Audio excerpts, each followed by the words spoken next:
তো আজকে আমরা একাদশ অধ্যায় থেকে আলোচনা করব। এখন ভক্তির যে 64 অঙ্গ সে সম্বন্ধে বিস্তারিত বর্ণনা হচ্ছে। তো গত ক্লাসে আমরা ভক্তির অঙ্গ সম্বন্ধে বর্ণনা করেছিলাম 64 অঙ্গের মধ্যে। এখনো কিছু অঙ্গ বাকি আছে যেগুলো আজকে আমরা আলোচনা করব যতটা পারি।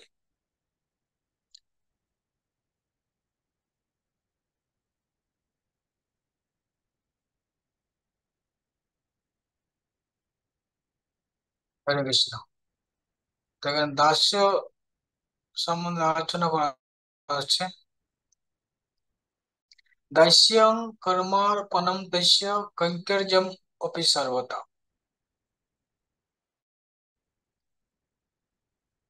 তো দাস্য কর্মার্পণম, কর্মফল ত্যাগ, তস্য কৈঙ্কর্যমপি সর্বদা, এবং সর্বতভাবে আমি ভগবানের সেবক, এই অভিমানকে বলা হচ্ছে দাস্য। তো দাস্য মানে দুটো জিনিস, একটা হচ্ছে কর্ম অর্পণ, কর্মফল অর্পণ কে দাস্য বলা হয়। আবার আমি হচ্ছি ভগবানের সেবক, একে বলা দাস্য বলা হচ্ছে। প্রভুপাদ এখানে বলছেন যে সকাম কর্মীদের মতো কর্মফল অর্পণকে দাস্য বলা হয়,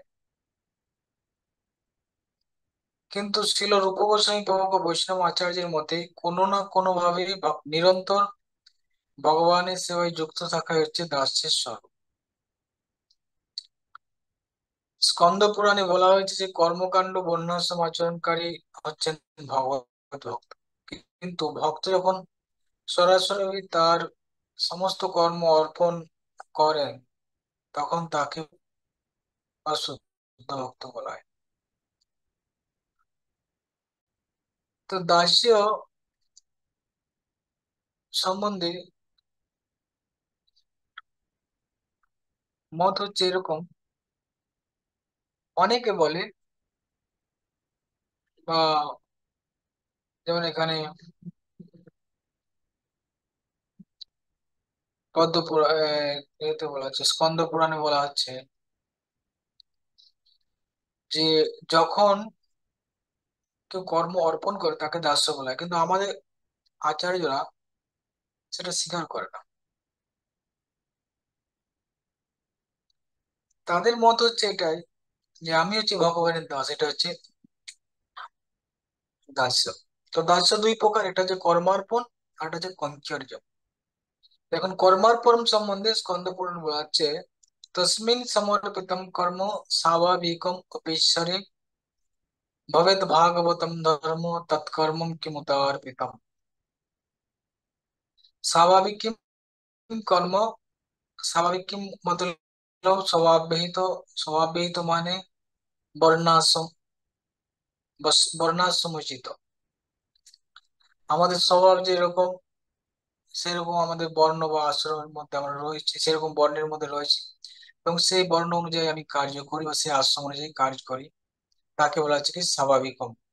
তো স্বাভাবিকম কর্মম তসমিন সমর্পিতম, আমরা যদি ভগবানকে সমর্পণ করে আহ,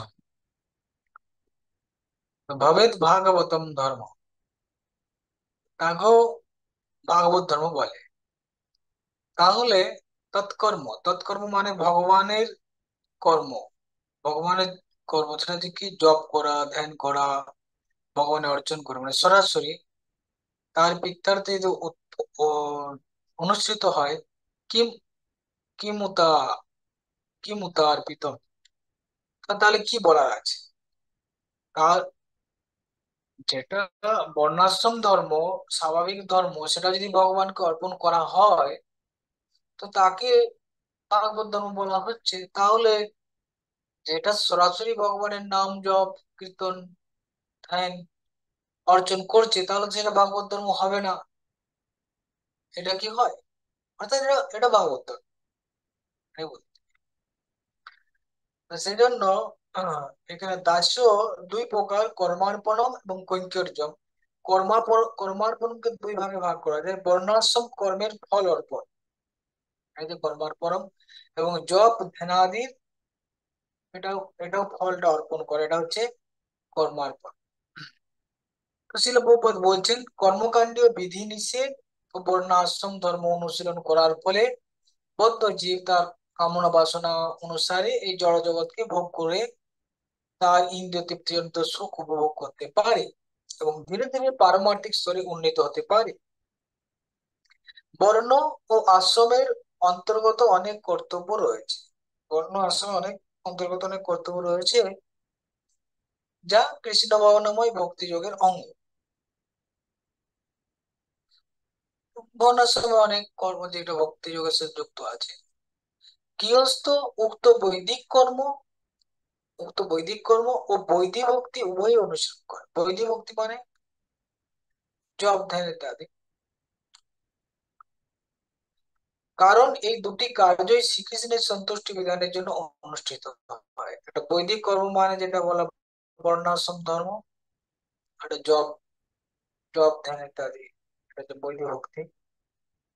এই দুটোই ভগবানের জন্য অনুষ্ঠিত হয়। গৃহস্থ ভক্ত শ্রীকৃষ্ণের সন্তুষ্টি বিধানের জন্য বৈদিক নির্দেশ অনুসারে কর্তব্য কর্ম করেন। আমরা পূর্বেই আলোচনা করেছি, পরমেশ্বর ভগবানের সন্তুষ্টি বিধানের উদ্দেশ্যে যে কর্ম করা হয় তা হচ্ছে ভগবত ভক্তি। আর কর্মার্পণ সম্বন্ধে এটা বলা হলো। এখন কর্মার্পণের উদাহরণ দেওয়া আছে। কর্মার্পণের উদাহরণ কি বলা হচ্ছে না, কর্মং স্বাভাবিকং ভদ্রম জপধ্যানার্চনাদি চ ইতি ইতিদম দ্বিবিধম কৃষ্ণে বৈষ্ণবের দাস্য সমর্পিতম। বৈষ্ণবে মানে ভগবান শ্রীকৃষ্ণে বা বিষ্ণুদেব, বৈষ্ণবের স্বাভাবিক কর্ম। স্বাভাবিক কর্ম মানে হচ্ছে কি, আমার যেটা বর্ণাশ্রম আশ্রমোচিত যে ধর্ম, সেটাও হচ্ছে ভদ্র মানে হচ্ছে মঙ্গলময়, সেটা মঙ্গলময়। জপ ধ্যান অর্চনা আদি চ, জপ ধ্যান ইত্যাদি ভগবানের অর্চন পূজা, এগুলো হচ্ছে কি ইতি দ্বিবিধম ইদম কর্ম কৃষ্ণ অর্পিতম দাস্যম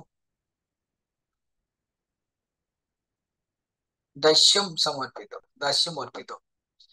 আবার জপ ধ্যান অর্চনা আদি, এই দুই প্রকার কর্মই হচ্ছে কি ভগবান শ্রীকৃষ্ণের জন্য যেহেতু করা হয়, তাই দুটোই হচ্ছে কি দাস্য বলা হচ্ছে। এটা কর্মার পর একটা উদাহরণ দেওয়া হয়। সেরকম মৃদু সদৃশ্য কথিতা স্বল্প কর্মাধিকারিতা তদর্পিত হরো দাস্যম ইতি কিশ্চিত কৈশ্চিত উদীর্যতে। আবার যাদের কোমল শ্রদ্ধা আছে, মৃদু শ্রদ্ধা মানে কোমল শ্রদ্ধা, তারা স্বল্প কর্মাধিকারিতা, তাদের কর্ম অধিকার অনুযায়ী তারা কর্ম করে, এবং তদর্পিত হরো দাস্যম ইতি কেশ্চিত উদীর্যতে, এবং সেই কর্ম যখন তারা ভগবানকে অর্পণ করে, তদর্পিতম হরো, তাকে দাস্য ইতি কশ্চিৎ উদীর্যতে মানে কেউ কেউ বলে। এই দুটো জিনিস রয়েছে দেখো, একটা হচ্ছে কি ভগবানের নাম শ্রবণ কীর্তন আদি, এই যে কর্মটা, এটাকে কি বলা হচ্ছে, দাস্য বলা হচ্ছে। আবার অনেকে বলছে কি আমরা যে কর্ম করছি স্বভাব অনুযায়ী বা বর্ণাশ্রম ধর্ম, সেটাও যখন ভগবানের উদ্দেশ্যে অর্পণ করা হয়, সেটাও হচ্ছে কি কর্ম অর্পণ বা দাস্য, এটা বলা হচ্ছে। প্রকৃতপক্ষে আমরা দেখি যে কর্ম অর্পণ এটা হচ্ছে কি সকাম কর্ম বা যে কর্ম অর্পণ করা হচ্ছে, সেটার মধ্যে কিছু বাসনা থাকে, কিন্তু শুদ্ধ ভক্তি মানে সেটাতে কোনো বাসনা থাকে না। তাই প্রভুপাদ বলছেন যে ঠিক আছে, কারো যদি শুদ্ধ বাসনা মানে কারোর মধ্যে যদি বাসনা থাকে ইন্দ্রিয় তৃপ্তি করার বা কন্ট্রোল করার, কিন্তু তার কর্মটা ভগবানের জন্য অর্পণ করে, তখন ধীরে ধীরে সে শুদ্ধ হয়। ধীরে ধীরে কি হয়, সে শুদ্ধ ভক্ত হয়। কিন্তু সাধারণত তারা শুদ্ধ ভক্ত নয় যারা বর্ণাশ্রম ধর্ম অনুসরণ করছে। ওরা সকাম কর্মে যুক্ত আছে, তারা শুদ্ধ ভক্ত নয়।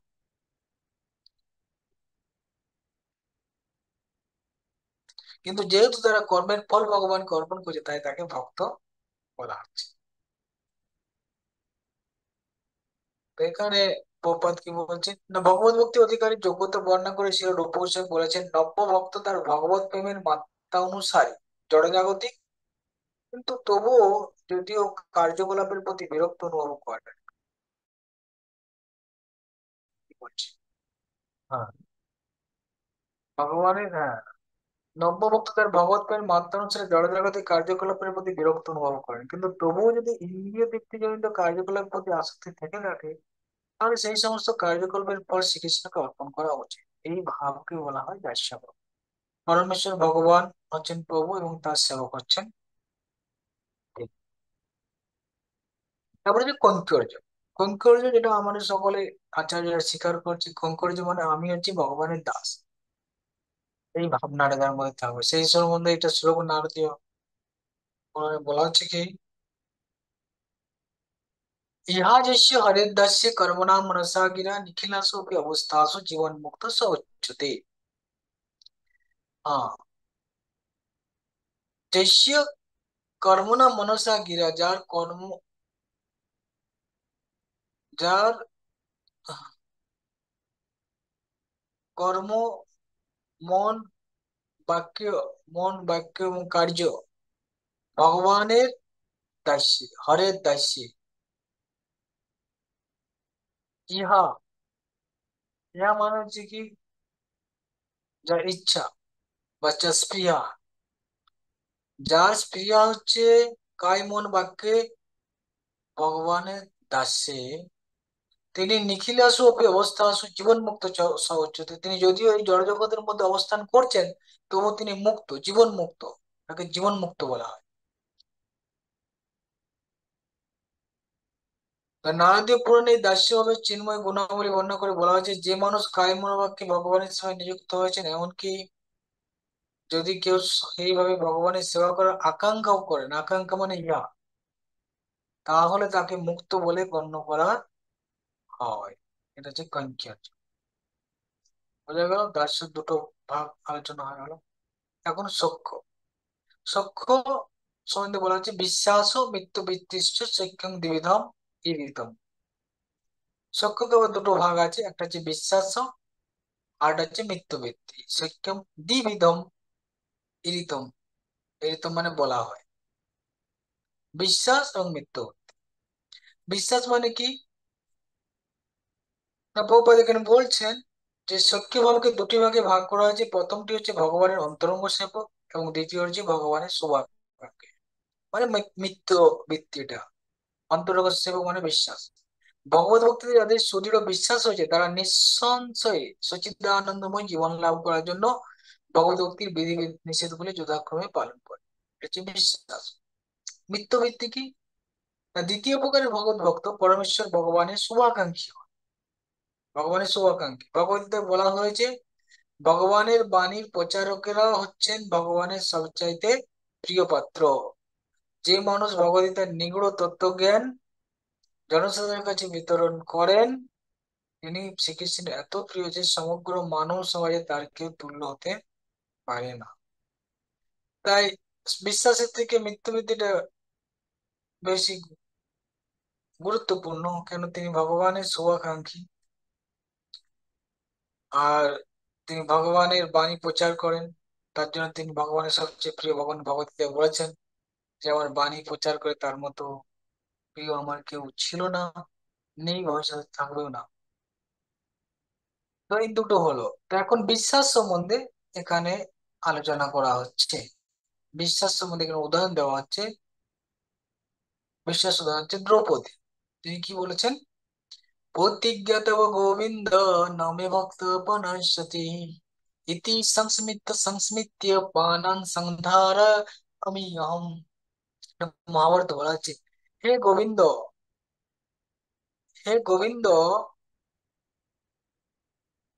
আপনি বলছেন যে নমে ভক্তাপনাস্তি, আমার ভক্তের বিনাশ নেই। এটা হচ্ছে কি আপনার তবে প্রতিজ্ঞা প্রতিজ্ঞা তবে গোবিন্দ নমে ভক্ত পুনঃস্থিতি, আপনি প্রতিজ্ঞা করেছেন যে আপনার ভক্তের বিনাশ হবে না। ইতি সংস্মৃত সংস্মৃত, এটা আমি স্মরণ করে করে, এটা বারবার স্মরণ করে, পানম সংধারয় আমি হম, আমি বেঁচে আছি, আমি জীবন দান করে আছি। কে বলছে? দ্রৌপদী। কেন? না, তাদের জীবনে অনেক বিপদ এসেছিল। তাদের জীবনে কি অনেক বিপদ এসেছিল, কিন্তু ওনারা কিভাবে বেঁচে ছিল? না, ভগবানের কথার প্রতি তার বিশ্বাস ছিল। ভগবানের কথাটা কি? না, ভগবান প্রতিজ্ঞা করেছেন। কি প্রতিজ্ঞা করেছেন? তার ভক্তির বিনাশ হবে। কোথায় প্রতিজ্ঞা করেছেন?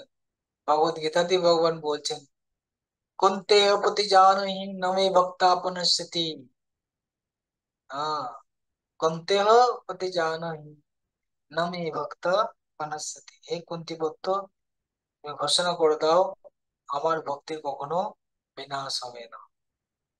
হ্যাঁ, তো তাই আমি এই কথাটার প্রতি আমার খুব বিশ্বাস, যার জন্য আমি বেঁচে আছি। এটাই স্মরণ করে আমি সর্বদাই বেঁচে আছি, অনেক দুঃখ দুর্দশার মধ্যে আমি বেঁচে আছি। তো প্রভুপাদ এখানে বলছেন, দ্রৌপদী এবং পঞ্চ পাণ্ডবরা তাদের জ্ঞাতি ভাই দুর্যোধনের দ্বারা অনেকভাবে উৎপীড়িত হয়েছিল এবং অনেক দুঃখ ভোগ করতে হয়েছিল। এমনকি পিতামহ ভীষ্মদেব যখন তাদের কথা চিন্তা করছিলেন, তখনও তিনি, তার চোখে জল এসে গেছে, তখন তিনি অবাক হয়েছিলেন। অবাক হয়ে বলছিলেন যে যদিও পাণ্ডবরা তো পরম পুণ্যাত্মা, দ্রৌপদী হচ্ছে সাক্ষাৎ লক্ষ্মী দেবী, পরমেশ্বর ভগবান তাদের সখা, তা সত্ত্বেও তাদের তো দুঃখ কষ্ট ভোগ করতে হচ্ছে। এটা দেখে তিনি অবাক হয়ে যান, সেই জন্য তিনি বলেছেন, যত্র ধর্ম সুতো রাজা গদা পানি বিকোদর কৃষ্ণ অস্ত্রী গান্ডীবং চাপং সুইত কৃষ্ণ তত বিপদ। যেখানে ধর্মসূত রাজা যুধিষ্ঠির মহারাজ রয়েছেন, ধর্ম সাক্ষাৎ, গদা পানি বিকোদর, গদাধারী বিকোদর মানে ভীম রয়েছে, এত শক্তিশালী। মানুষের কাছে ধরুন কেউ দুর্বল হয় তখন তার জীবনে বিপদ আসে, কিন্তু যে শক্তিশালী, তার কি হচ্ছে বিপদ আসবে? না না, যদি কেউ ধার্মিক না হয় শক্তিশালী হলে হবে না, ধার্মিক ছিল যুধিষ্ঠির মহারাজ, ধর্ম ছিল। কৃষ্ণ অস্থি গান্ডীবং চাপং, এবং কৃষ্ণ মানে হচ্ছে অর্জুন, তিনি হচ্ছেন গান্ডীবধারী, সর্বশ্রেষ্ঠ ধনুর্ধারী ছিল। এবং সর্বোপরি ভগবান কৃষ্ণ তাদের সহিত, তাদের শুভাকাঙ্ক্ষী, ভগবান কৃষ্ণ তাদের শুভাকাঙ্ক্ষী, এরকম হওয়া সত্ত্বেও তাদের জীবন এত বিপদ, তাই বিষ্ণুদেব অবাক হয়েছিলেন। তো সেটাই এখানে বলা হচ্ছে, কিন্তু এত বিপদ হওয়া সত্ত্বেও পাণ্ডবরা ও দ্রৌপদীরা কখনো বিচলিত হয়নি। তারা জানতেন শ্রীকৃষ্ণ হচ্ছে তাদের সখা, অবশ্যই তাদের জয় করবে। এটা হচ্ছে বিশ্বাসের উদাহরণ। আর একটা বিশ্বাস সম্বন্ধে বলা হচ্ছে কি,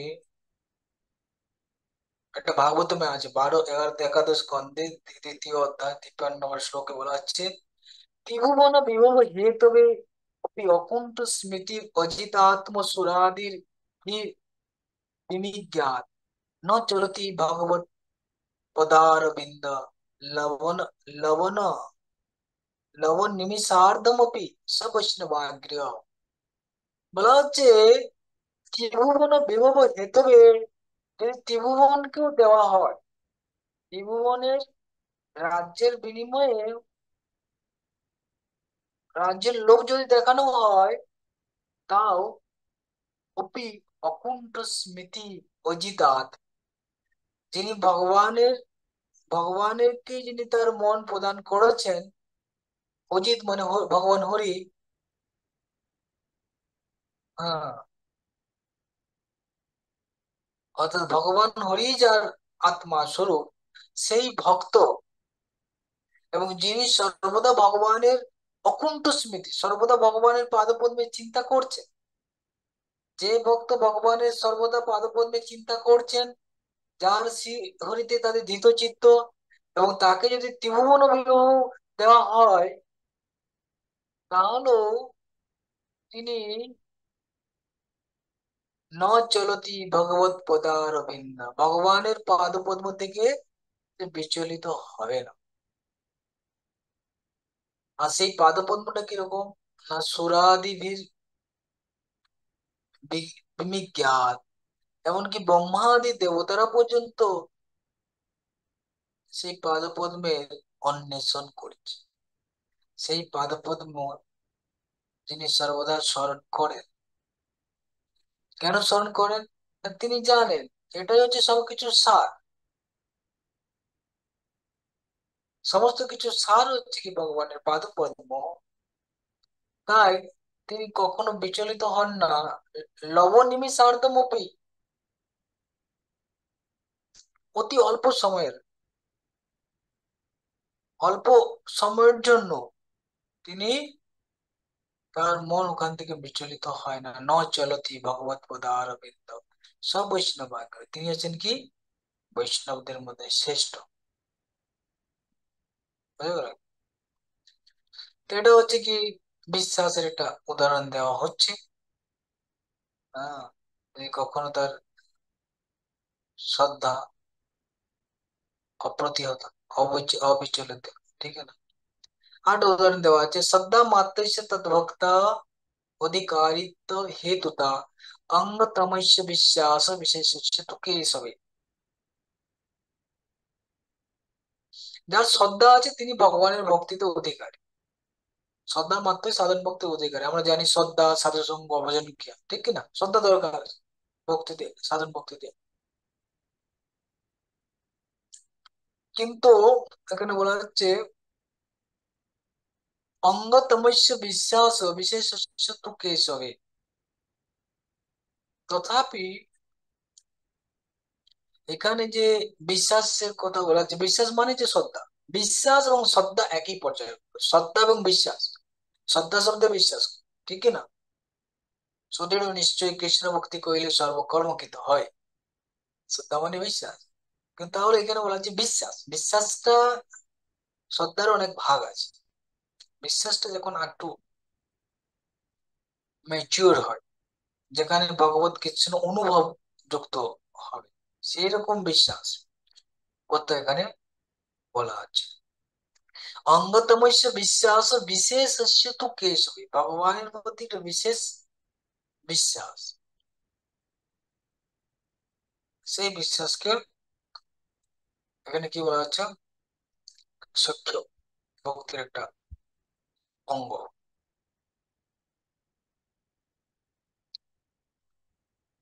বহুপদ বলছে শ্রীমদ ভাগবতে একাদশ খন্ডে মহারাজ যশোদের পুত্র কবি মহারাজ নিমিকে বলেছেন, হে রাজন, যে মানুষ ইন্দ্র প্রমুখ দেবতা,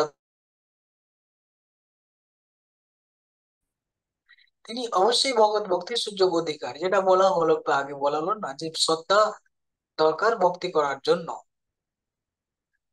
কিন্তু সেটা আবার দৃঢ়তা লাভ করে, তখন তিনি অন্তরঙ্গভাবে ভগবানের সাথে যুক্ত হয়। সেটা বলে তার শ্রদ্ধা যখন সুদৃঢ় হয় তখন তিনি অন্তরঙ্গভাবে ভক্ত মার্গে অধিষ্ঠিত হন। এটা হচ্ছে বিশ্বাস সম্বন্ধে বলা হলো।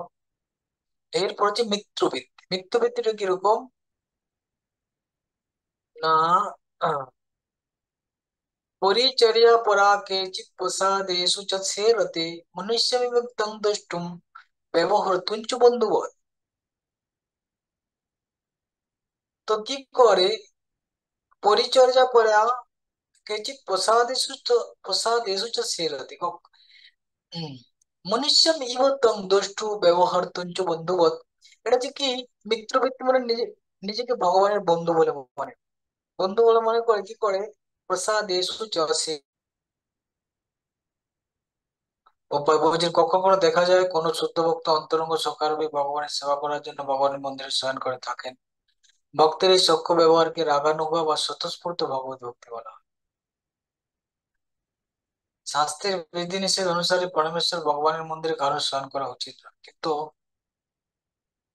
ভগবানের প্রতি স্বতঃস্ফূর্ত প্রেম সখ্য ভাবে ভগবানের সেবা করার অন্তর্গত। তো এটা এটা হচ্ছে রাগানুগ ভক্তি। যদিও এখন আমরা আলোচনা করছি আহ, সাধন ভক্তি, বৈদিক ভক্তি সম্বন্ধে আলোচনা করছি, ঠিক না? তো সেখানে এই অঙ্গটা এসছে, মিত্র বৃত্তি। মিত্র বৃত্তি মানে যিনি নিজেকে ভগবানের বন্ধু বলে মনে করে আর কি। তাই বলা হচ্ছে কি, রাগানুগাঙ্গতস্য সাত বিধি মার্গান অনপেক্ষা না মার্গদয়েন চেতেন সাধ্য শিক্ষা রতির মতা।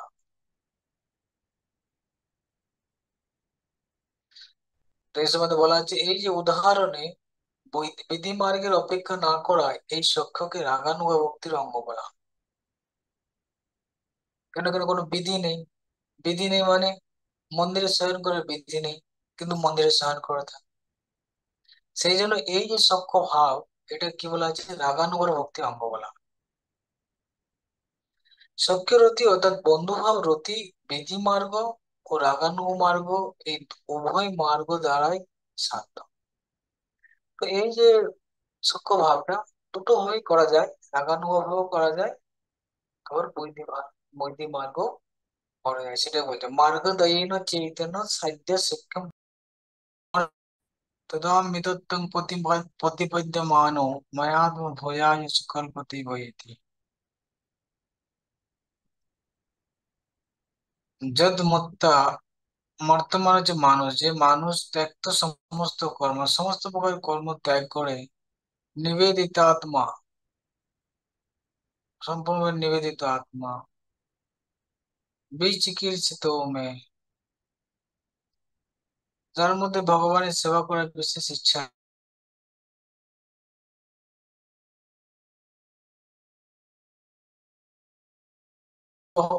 হওয়ার অমরত্ব লাভ করার পথে প্রতিপদ্যমান মায়াত্ম ভয়ায় চকল্পতে। এবং সে মায়া আত্মভূত আত্মভয়ায় মানে ভগবানের মতো ঐশ্বর্য, তার শাস্তি শাস্তি মুক্তি লাভ করে।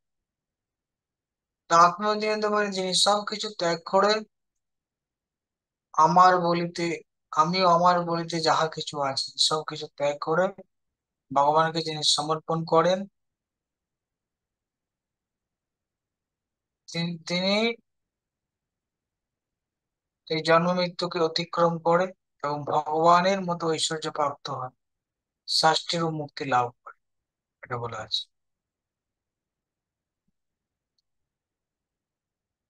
এর সম্বন্ধে ভাগবতমে প্রভুপাদ বলছেন, এটা অনুবাদ খুব সুন্দরভাবে বর্ণনা করে বলা হয়েছে, যে মানুষ সর্বদাই আমার জন্য আত্মনিবেদন করে অন্য সমস্ত কর্ম ত্যাগ করে ইহলোক পরলোকে আমি ব্যক্তিগতভাবে তাকে রক্ষা করি, অর্থাৎ পারমার্থিক জীবনে ক্রমান্বয়ে উন্নতি সাধন করার জন্য আমি তাকে সাহায্য করি। এই ধরনের মানুষ ইতিমধ্যে ষষ্ঠী নামক মুক্তি, ভগবানের মতো সমান ঐশ্বর্য লাভ করছে বলে বুঝতে হবে। ভগবত গীতা তো বলা হয়েছে, কেউ যখন শ্রীকৃষ্ণের চরণে আত্ম নিবেদন করেন শ্রীকৃষ্ণ তখন তার সমস্ত দায়িত্ব ভার গ্রহণ করেন। সেটা হচ্ছে সর্বধর্মান পরিত্যাজ্য মামেকম শরণং ভজ অহং তাং সর্ব পাপেভ্যো মোক্ষয়িষ্যামি মা শুচি। এবং সমস্ত পাপ থেকে মুক্ত করেন, হৃদয় মন্থন থেকে তিনি তাদের পরিচালিত করেন, যাতে অচিরেই সেই ভক্ত পারমার্থিক মার্গে সিদ্ধি লাভ করতে পারে। তা আত্মনিবেদন দুই প্রকার আছে, কি কি না, অর্থ দ্বিধাত্মনা, দ্বিধাত্ম শব্দ आस्पदम कश्चित देह कश्चित ममत्मभाव। মানে হচ্ছে কি, আহ, যারা পণ্ডিত ব্যক্তি, পণ্ডিতে উপপাদ্যতে পণ্ডিতগণ তারা বলেন, কি বলেন না, আত্মা শব্দের দুটো অর্থ, আত্মা শব্দের দুটো অর্থ, একটা হচ্ছে কি দেহি,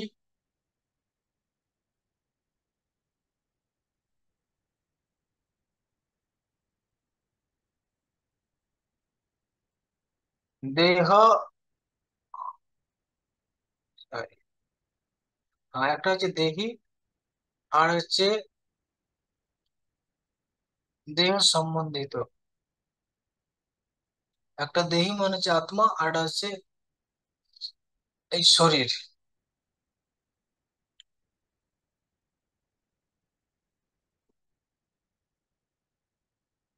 তো আত্মার সাথে দুটো বোঝাচ্ছে, একটা হচ্ছে কি দেহকে বোঝাচ্ছে অর্থাৎ জীবকে, আর কেউ কেউ এই জীবের আত্মার যে মোহ মমতা রয়েছে কার প্রতি, ঈশ্বরের প্রতি, তাকে বোঝায়।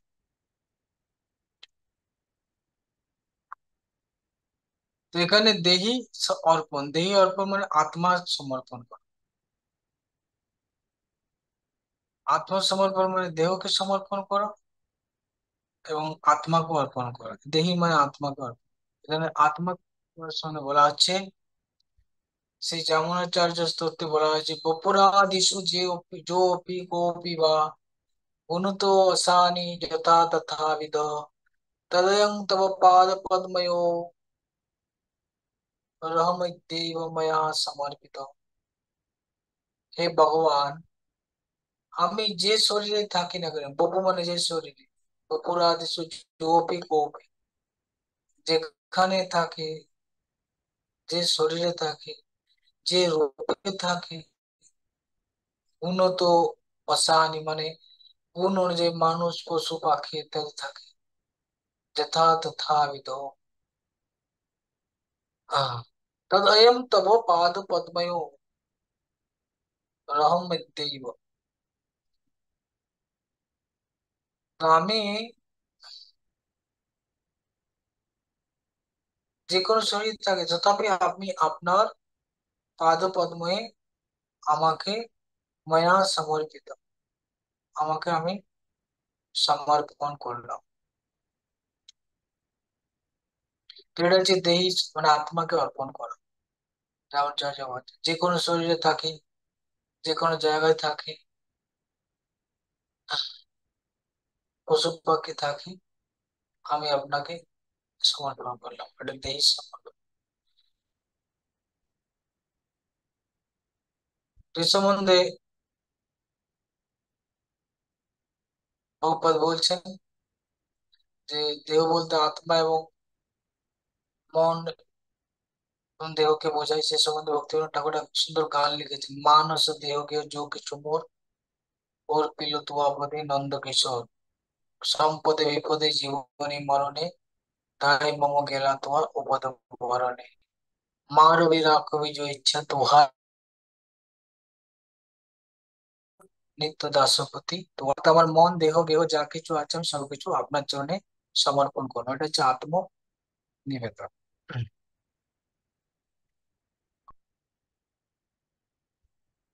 তারপর যে দেহ অর্পণ, আগেটা দেহি অর্পণ মানে আত্মা অর্পণ, এখন শরীরকে অর্পণ করছে কিরকম, চিন্তাং ऊर्जक न रक्षाये विकृतस्य यथा वशो तथार्पणम हरो देहम विरमित अस्य रक्षणात्। তো আমার যে চিন্তা,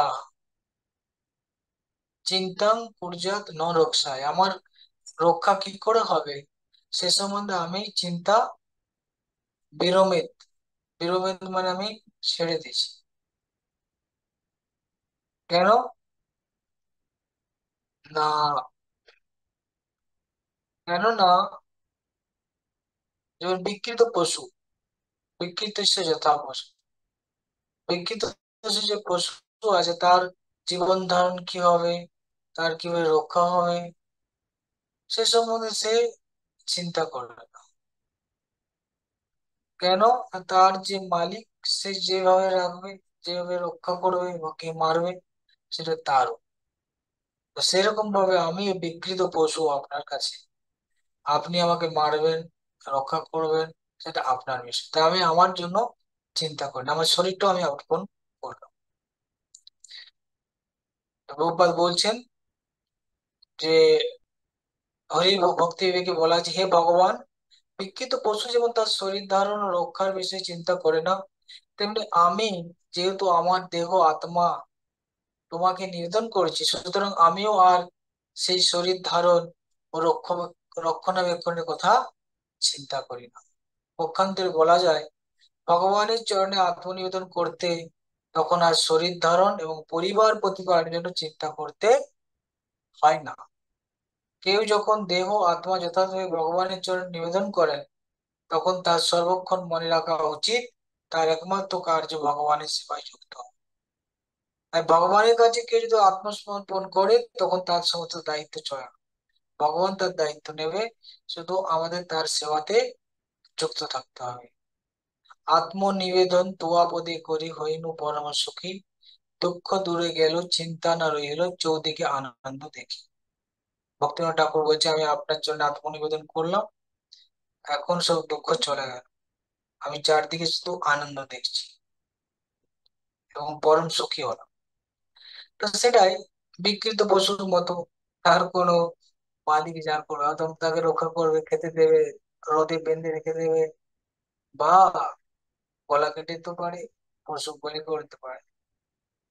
মারবি যা মারবি রাখো ইচ্ছা তোমারা নিত্য দাসপতি তোমার অধিকার, এটা হচ্ছে দেহ অর্পণ।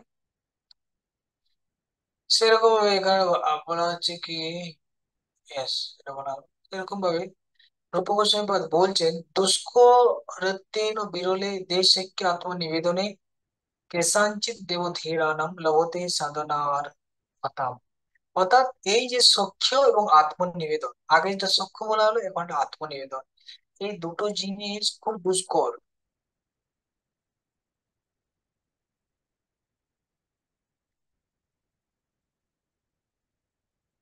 তাই সবাই সবাই এটা করতে পারে না।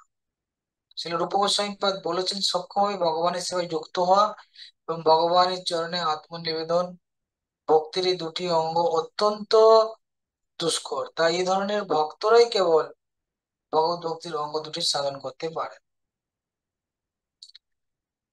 বুঝেছে কিনা?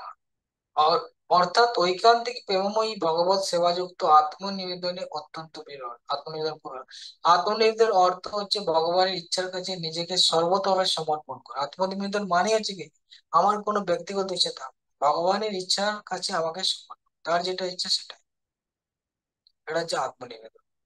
আমি আত্মনিবেদন করলাম, আবার আমি নিজের মতো চললাম, তাহলে সেটা হলো, যেটা বলা হচ্ছে দীক্ষা মানে গুরুর কাছে আত্মনিবেদন। গুরুর যেটা যেভাবে কৃষ্ণ সেবায় লাগাবে সেভাবে নিজেকে চলা উচিত। আহ, 50 নম্বর, নিজ প্রিয় উপহরণ, অর্থাৎ নিজের প্রিয় বস্তু ভগবানকে সমর্পণ করা। যদ যদিষ্টতম লোকে যচ্চ অতি প্রিয়া প্রিয়মাত্মনঃ তৎ নিবেদন মহ্যম তদা নস্তায় কল্পতে। ভগবান বলছেন, এই জগতে যা যা প্রিয় বস্তু, যত ইষ্টতম লোকে, এই জগতের মধ্যে যা যা ভালো জিনিস আছে, যত আত্মন যচ্চ অতি প্রিয় আত্মন, এবং যা কিছু আমার প্রিয়, এই জগতের যা কিছু প্রিয় এবং আমার যা কিছু প্রিয়, সেগুলো যদি তৎ নিবেদয়ম নিবেদয়ী মাধ্যম, যদি সেগুলোকে আমাকে নিবেদন করে, তার মাধ্যমে কি হয়, তৎ অনন্তায় কল্পতে, সেটা অনন্ত ফল লাভ করা যায়, অনন্ত ফল লাভ করা যায়। তাই দুটো জিনিস আছে, নিজের প্রিয় বস্তু দান, আমার যেটা ভালো লাগে সেটা ভগবানকে দিলাম, এবং ভগবানের যেটা প্রিয় বস্তু সেটা দান করা। তাই দেখতে হবে যে আমার যা প্রিয় বস্তু সেটা ভগবানকে দান করা মানে ভগবানের সেবা করার জন্য প্রিয় বস্তুকেও ত্যাগ করতে হবে। এটা হচ্ছে নিজ প্রিয় বস্তু সমর্পণ। ভগবান, যেমন অর্জুন, সে কি করছে, তার আত্মীয় স্বজন, তার গুরু সবাইকে ত্যাগ করেছে ভগবানের সন্তুষ্টির জন্য। তারপর হচ্ছে কৃষ্ণার্থে অখিল চেষ্টিত, অর্থাৎ ভগবানের প্রীতি উৎপাদনের জন্য সব রকম প্রচেষ্টা করা। সে সম্বন্ধে বলছে, লৌকিকী বৈদিকী বা অপি যা ক্রিয়া ক্রিয়তে মনে হরির সেবা অনুকূলেব সাকার্যম ভক্তি নিশ্চিতা। হে মুনি, এই জগতে যা লৌকিক বা বৈদিক ক্রিয়া অনুষ্ঠিত হয় যেগুলো ভগবানের সেবার অনুকূল, সেগুলো ভক্তকামী ব্যক্তি অনুষ্ঠান করে।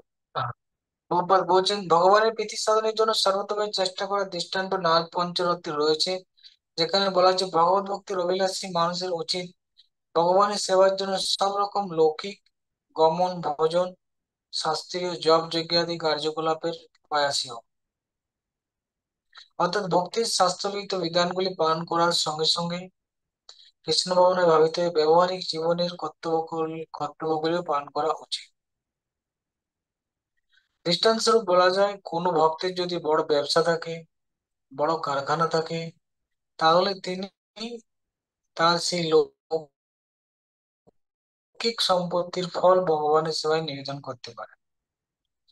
বৈদিক মানে স্বাস্থ্য সমন্বিত যে কার্যকলাপ রয়েছে, ঠিক না, যেমন জব যোগ্য ইত্যাদি। আবার লৌকিক, যেমন এখানে বলা হলো বিজনেস, কলকারখানা, এগুলো সব লৌকিক সম্পত্তি, সেগুলো কি করতে হবে? ভগবানের সেবাতে লাগাতে হবে। ভগবানের সেবার অনুকূলে যেটা ব্যবহার করা হয় সেটাকে কি বলা হচ্ছে? আহ ভক্তি মিচ্ছতা, তাকে ভক্তি বলা হচ্ছে। মানে যারা ভক্ত তারা এটা করে আর কি। তো ভগবানের জন্য সবকিছু চেষ্টা করা উচিত, যা কিছু আছে। শরণাপত্তি, এটা হচ্ছে কি? শরণাপত্তি। শরণাপত্তিটা কিরকম? আগে আমরা দেখলাম আত্মনিবেদন ছিল, এটা হচ্ছে শরণাপত্তি। প্রভুপাদ এটা লিখেছেন আত্মনিবেদন। আর আগেরটাই যেটা ছিল আত্মনিবেদন, সেটা প্রভুপাদ লিখছেন সর্বস্ব সমর্পণ। আর শরণাপত্তি মানে হচ্ছে আহ, যে ভগবানকে বলা, হে ভগবান, আমি হচ্ছে তোমার, আমি হচ্ছে কি তোমার। আর আগেরটা কি হচ্ছিল? না, আগেরটা বলছিল আমার সবকিছু, আমার শরীর আত্মা যা আছে, মন বুদ্ধি সবকিছু আপনার। যদিও দুটো একই, সেখানেও বলছে আমার আত্মনিবেদন করছি, কিন্তু এখানে একটু একটু বিশেষ বলা হচ্ছে এই কারণে সবকিছু নিবেদন করতে পারে, কিন্তু অনেক সময় নিজেকে না অর্পণও করতে পারে। এটা হতে পারে আর যা আছে সব সমর্পণ করে দিল। উদাহরণ হচ্ছে বলি মহারাজ,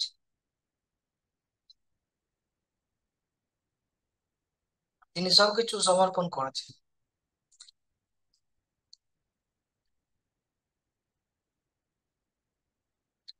নিজেকেও দেখা যাচ্ছে তার মস্তক ঢেসে, ঠিক না? কিন্তু বলা হচ্ছে এখানে এরকম অবস্থা তো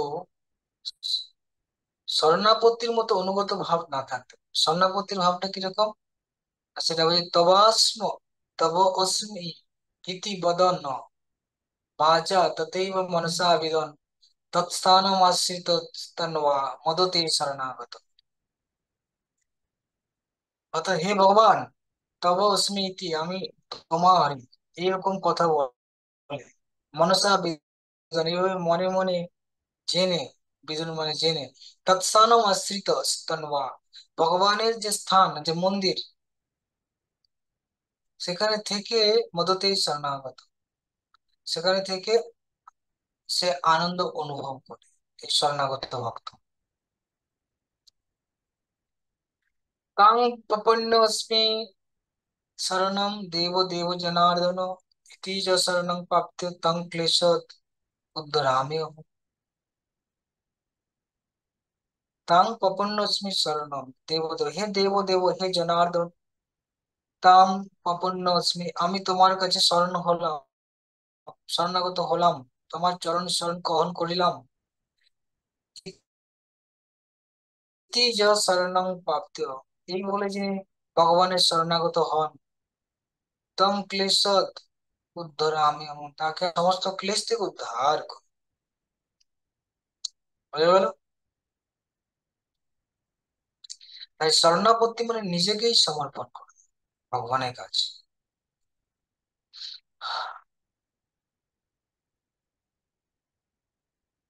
তদীয়ানা সেবনম, 53 তুলসী সেবা। তদীয় মানে ভগবানের সাথে সম্পর্কিত যা, তাকে বলা যায় তদীয়, তার মধ্যে তুলসী রয়েছে সেবা, বা তার তদীয় মানে ভগবানের ভক্ত, এটা তদীয়, ভগবানের ধাম। তো এখানে তুলসী সেবা সম্বন্ধে বলা হচ্ছে, যাদিষ্ট নিখিলাঘ সংঘ সমনি স্পৃষ্টা বপু পাবনি রোগানাম অভিবন্দিতা নিরসনি সিক্তা অন্তক ত্রাসিনী प्रत्यासक्ति विधायिनी भगवतः कृष्णस्य संरूपिता नस्ता तच्चरणे विमुक्ति फलदातस्यै तुलस्यै नमः। অর্থাৎ যা দৃষ্ট তুলসীকে দর্শন করলে কি হবে, নিখিল পাপ নষ্ট হয়ে যায়। স্পৃষ্টা মানে স্পর্শ করলে, বপু পাবনী শরীর পবিত্র হয়ে যায়। অভিবন্দিতা রোগানাম নিরসনী, যদি অভিবন্দন প্রণাম স্তব আরাধনা করে পূজা করে, তাহলে তার সমস্ত রোগ থেকে মুক্ত হয়ে যায়। সিক্তা, সিক্তা মানে জলসিক্ত বললে কি হবে, অন্তর্গত আসেনি, অন্তর্গত আসেনি, অন্তর্গত আসেনি মানে হচ্ছে কি জম, জমের যে ভয়, জমভীত নাশিনী আর কি, নাশ করে। তারপরে বলা হচ্ছে কি, প্রত্যাশক্তি বিদায়িনী ভগবত কৃষ্ণের সংরক্ষিতা, এবং কেউ যদি রোপণ করে, তার ভগবানের প্রতি কি হবে, আসক্তি হবে। প্রত্যাসক্তি বিদায়িনী ভগবত কৃষ্ণের, ভগবানের প্রতি তার আসক্তি বৃদ্ধি পাবে। নস্ত চরণে, ভগবানের চরণে কেউ যদি তুলসী অর্পণ করে, তাহলে কি হবে, বিমুক্তি ফলদা তস্য, বিমুক্তি, বিশেষ মুক্তি মানে হচ্ছে ভগবত প্রেম লাভ করবে, কেউ যদি ভগবানের চরণে তুলসীকে অর্পণ করে।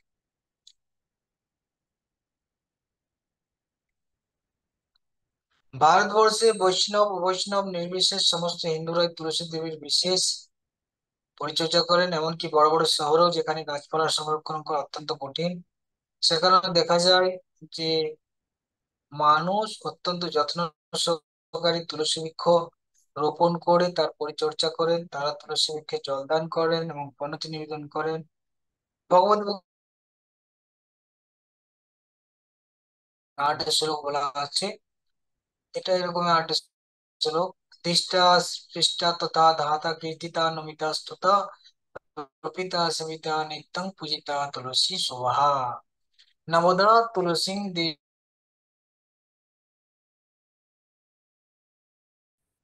অর্থাৎ তুলসী দেবীকে দৃষ্টা দর্শন করলে, স্পৃষ্টা স্পর্শ করলে, ধ্যাতা মানে ধ্যান করলে, কীর্তিতা কীর্তন করলে, প্রণমিত, নমিত মানে প্রণাম করলে, স্তুতি করলে, রপিতা এবং সেবা করলে।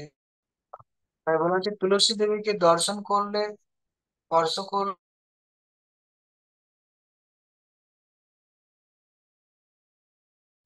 এবং নিত্য সেবা করলে এবং পূজা করলে, আপনার এই 9 প্রকার জিনিস যদি করে, তাহলে কি হবে, কোটি সহস্র যুগ হরি গিয়ে বাস করে, অর্থাৎ শিহরি নিত্য ধামে নিত্যকাল বাস করে।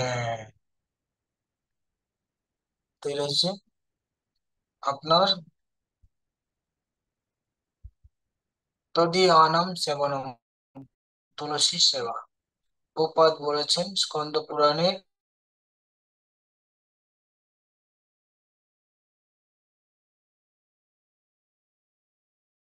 আরেকটি শ্লোকে তুলসীর মহিমা বর্ণনা করলে অথবা রোপণ করলে সব রকমের কল্যাণ লাভ করা যায়। এই প্রকার 9টি বিধির মাধ্যমে তুলসী দেবীর সেবা করলে নিত্যকাল বৈকুণ্ঠে বাস করা যায়। হরে কৃষ্ণ, হরে কৃষ্ণ, কৃষ্ণ কৃষ্ণ হরে হরে, হরে রাম রাম রাম হরে হরে। আর কি একটা ডিস্টার্ব করছিল খুব, আপনার নেটে বারবার কানেকশন কেটে যাচ্ছে। তো এইভাবে একাদশ অধ্যায় সমাপ্ত হলো। কার কোনো প্রশ্ন আছে?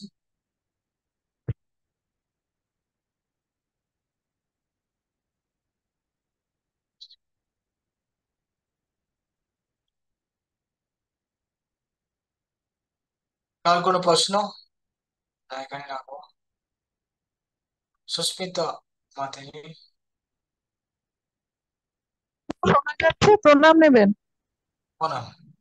হ্যাঁ, বলছি প্রভু, এখানে যে অধ্যায় 11 5 নম্বর প্রশ্নটা আপনি দিয়েছেন, 9 প্রকার তুলসী সেবা কি কি, আমরা তো শুনলাম প্রভু। এখানে আমি যে কটা পেয়েছি আপনাকে একটু শেয়ার করছি। আমি 9টা এখানে, যেমন আম, জলদান আছে, প্রণতি নিবেদন, দর্শন, স্পর্শন, স্তবন, বন্দনা, মহিমা শ্রবণ, রোপণ। প্রভু আর দুটো কি?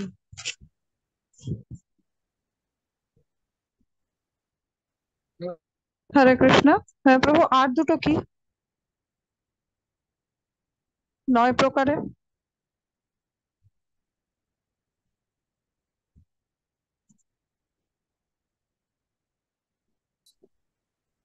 হ্যাঁ, হরে কৃষ্ণ। প্রীতিকর ছাড়া। হ্যাঁ, হরে কৃষ্ণ। হরে কৃষ্ণ।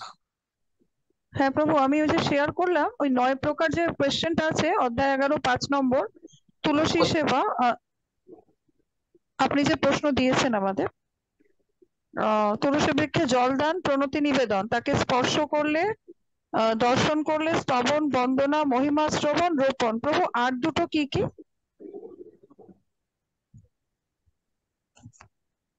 আর দুটো কি? হ্যাঁ। আর দুটো হয়েছে ফ- রোজ। ফল তো আপনি বললেন, আমি শুনলাম ক্লাসে, সবটাই বলেছেন। স্পেসিফিক আর দুটো কি প্রভু?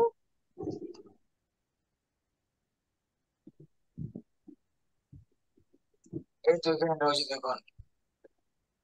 দর্শন করা, স্পর্শ করা, ধ্যান হুম। করা, আচ্ছা, ধ্যান কীর্তন করা। করা, আচ্ছা। প্রণাম করা, স্তুতি হুম। করা, হুম। রোপণ করা, হুম।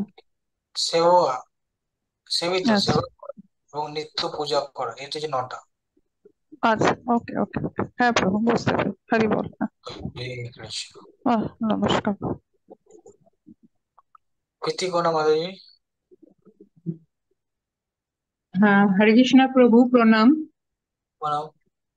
আর এই হচ্ছে যে যে মানুষ সর্বতোভাবে আমার চরণে আত্মনিবেদন করে অন্য সমস্ত কর্ম ত্যাগ করে, অন্য সমস্ত কর্ম বলতে কি বোঝায় এটা যদি একটু বলেন।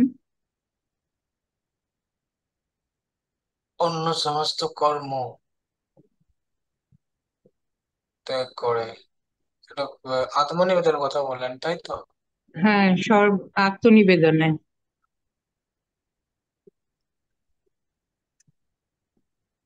এটা ত্যক্ত সমস্ত কর্ম মানে নিত্য নৈমিত্তিক যা কর্ম আছে, আত্মীয় পোষণ, বুঝলেন কি? সংসারের আত্মীয়, সন্তান সন্ততি নিত্য কর্ম থাকে, পিতৃপুরুষের তর্পণ আদি, এই সমস্ত কর্ম ত্যাগ যদি করে, বুঝলেন কি না, আহ, এগুলো ত্যাগ করে ভগবানের চরণ যিনি শরণাগত হয়, মানে বুঝেছি? শুধুমাত্র ভগবানের সেবাই করবে, এই যে নিত্য নৈমিত্তিক কর্ম যে সেগুলো ত্যাগ করে, তাই হ্যাঁ, কি প্রভু? ত্যাগ করে যদি ভগবানের শরণাগত হয়ে যায়, হুম, তাহলে হ্যাঁ, হরে হরে কৃষ্ণ প্রভু, প্রণাম। তো সে মতে হরে কৃষ্ণ প্রভু, প্রণব প্রণাম। প্রভু, বলুন। এই 2 নম্বরের প্রশ্নটা, 2 প্রকার সখ্য কি কি ও তাদের উদাহরণ দাও। এখানে ভগবানের অন্তরঙ্গ সেবক এবং ভগবানের শুভাকাঙ্ক্ষী, এখানে উদাহরণ হিসাবে এই দ্রৌপদীর যে উদাহরণটা দেওয়া আছে, এইটা কি দুটোর সঙ্গেই হবে? হ্যাঁ, দ্রৌপদী উদাহরণ একটা। আর yes, দ্রৌপদী একটা আছে, আর একটা পঞ্চপাণ্ডবের সঙ্গে দ্রৌপদী, এই দুটো উদাহরণই দুটোর সঙ্গে যাবে। মিথ্যাবৃত্তি মানে যে মন্দিরে শয়ন করে থাকে, ও, বলেছে কি? আচ্ছা আচ্ছা, বুঝতে পারছি। Yes. আচ্ছা, ও মৃত্যু। আর কারোর কোনো কোশ্চেন আছে?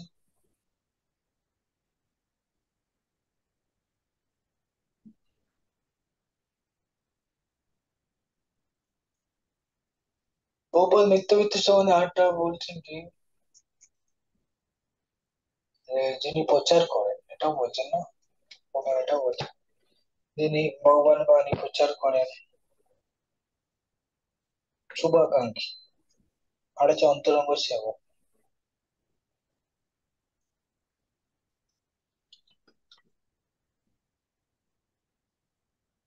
Yes. ওকে, তুমি রাখো। না, আর কেউ আছে? মনোরঞ্জন, মনোরঞ্জন হরিদাস। হ্যাঁ, হরে কৃষ্ণ বাবু, আমি রসময়ই বলছি। হ্যাঁ বলছি প্রভু, আহ, আপনি দিয়েছিলেন দুই প্রকার দাস্য কি কি?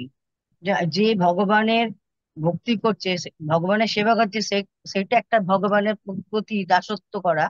আর যিনি ভগবানের প্রতি জন্য যা কিছু, মানে উনি ভক্ত হননি, কিন্তু উনি যেগুলো ভগবানের সেবার জন্য দিচ্ছেন, কোনো জায়গা বা অর্থ, সেটাও তো ভগবানের দাসত্ব। তার মধ্যে সে হচ্ছে যে ভক্তি করছে, সেটাই তো। আপনি কি বললেন, প্রশ্নটা কি? দাসত্ব? হ্যাঁ, দাসত্ব দুই প্রকার। দাসত্ব দুই প্রকার হ্যাঁ, কি কি? যিনি ভগবানের ভক্তি করছেন, সেটা ভগবানের আসলে সেবা করাতে ভগবানের দাসত্ব। আর যিনি ভগবানের জন্য সেবা করার জন্য যেগুলো দান করেছেন, সেটাও তো দাসত্ব। ভগবান একটা যে কর্মার্পণম, আর একটা যে কৈঙ্কর্যম, দুই প্রকার দাস না। আচ্ছা। অর্থাৎ কর্ম অর্পণ করলো, কর্ম অর্পণ আবার দুই রকম আছে, একটা হচ্ছে সকাম কর্ম বা তার বর্ণাশ্রমচিত কর্মের ফল অর্পণ, আর একটা হচ্ছে শ্রবণ, কীর্তন, ধ্যান, অর্জন ইত্যাদি ফল অর্পণ, এটা কর্মার্পণ। আর আমি হচ্ছে ভগবানের দাস, এই কৈঙ্কর্যম, এটা হ্যাঁ, একটা দাস, যেটা দুই প্রকার ভগবানের দাস। জন্য, এটাই তো শ্রেষ্ঠ। হ্যাঁ, আমি ভগবানের দাস, এটা শ্রেষ্ঠ।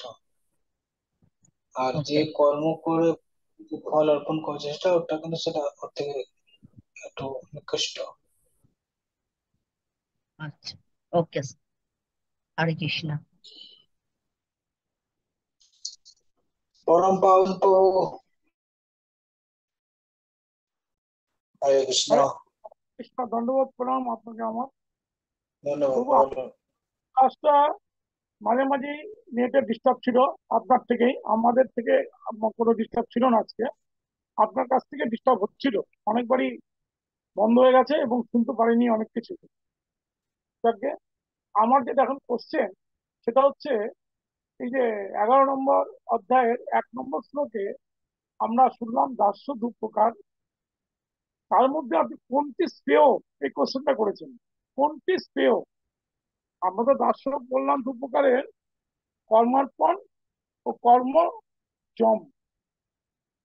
কিঙ্কর্যম, কিঙ্কর্যম আমি দাস, জম, ওটা কৈঙ্কর্যমটা শ্রেষ্ঠ। হ্যাঁ, কৈঙ্কর্যমটাই শ্রেষ্ঠ।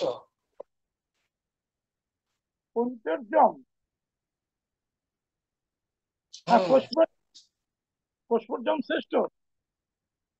হ্যাঁ, ওটাই শ্রেষ্ঠ। কর্মার্পণ থেকে শ্রেষ্ঠ হচ্ছে কৈঙ্কর্যম।